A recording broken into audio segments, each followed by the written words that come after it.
So we meet again, my budget nemesis, Vice President Becculum.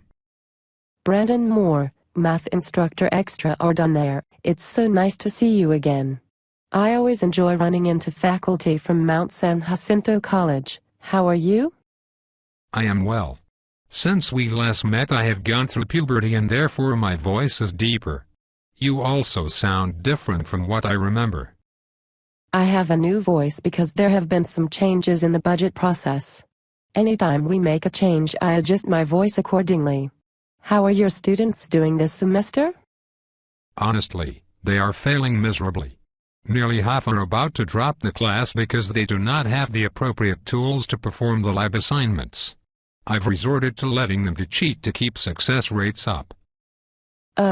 I'm not sure what to say to that, considering that you are also the institutional assessment coordinator. Is there anything I can do to help your situation? Well, things would be so much better if I had those scientific calculators I asked you about a few months ago. Remember, they only cost 1 cent apiece. If we act in the next 20 minutes, they are buy one get one free, so it will only cost 25 cents for 50 calculators. Is it possible to get 25 cents from business services to buy them? No. Here we go again. I'm about to donate blood, or better yet, a kidney, to get the money. Is there anything you can do? No. I guess I'll contact my doctor to schedule the procedure. No. You're right. Maybe our nursing and allied health department can swing me a deal. No, don't do it. Brandon, I cannot do anything because this is not my decision to make. I do not provide recommendations for funding to College Council or the Executive Cabinet. Have you been working on your student learning outcomes and assessment for this particular class? Yes, as the assessment coordinator, the best part of my job is doing SLOs and assessment for my statistics course. The data indicates that calculators are critical to increase success and completion rates. I took your advice and placed that in my program review as a recommendation for improvement. I thought that was it.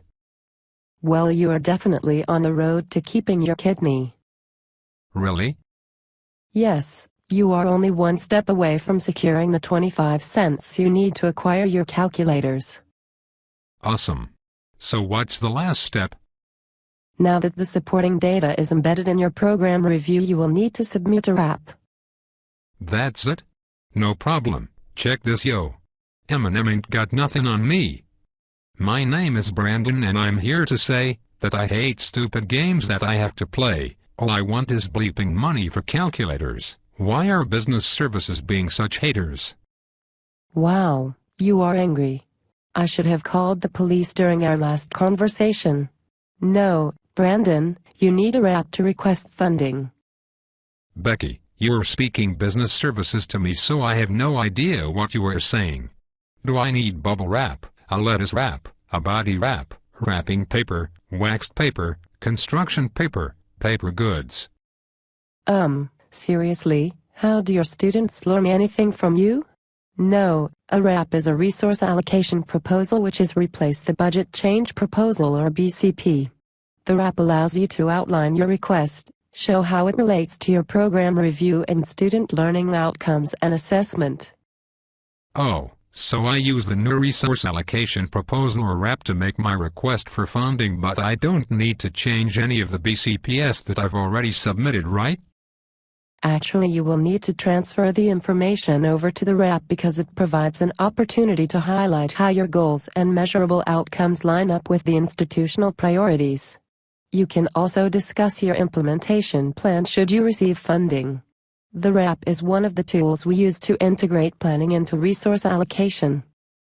So I fill out this RAP and give it to my dean and he makes sure I get everything I want? No.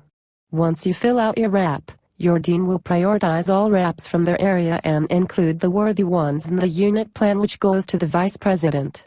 The VP will prioritize them in consideration with all of the other units and send that list off to the institutional planning and budget committees for final ranking and recommendations, which are sent to College Council and Executive Cabinet.